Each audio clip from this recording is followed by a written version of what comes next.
te sien, nie net as 'n dekgewas nie. Hierdie bly jou prioriteit alhoewel hierdie baie oud is.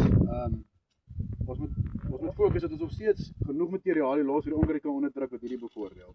Ons gaan dit ook uithaal. Net rondom kompaksie wat ek ook al gesien het is, dat die stelsel, jy skuif sê maar elke 3 dae of elke week skuif jy jou diere aan.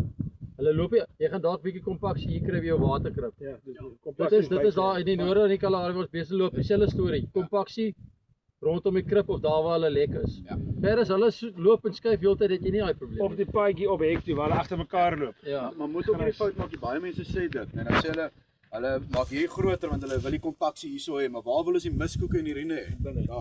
So hierdie moet ook nie te groot wees nie. Soos hierdie is, ek weet hy maak dit self baie keer nog kleiner. Dis baie keer Ons gee 5 rye so Ja. tot die hele system skuif omtrent 'n meter en 'n half in daai verste punte want ons as ons 5 rye gee op 5 hekkies. Maar my belangrikste ding vir my is dat as 'n mens 'n dekgewas bymekaar sit, probeer 'n voervloei program implementeer. Al gaan jy nie wy nie, al is dit net vir jou dekgewas. Maak seker jy het iets wat reg hierdie seisoen coverage gee. Want as jy aan die einde van die seisoen kom en jy rol plat, het jy nie met somer onkruid is dit wat probleme is.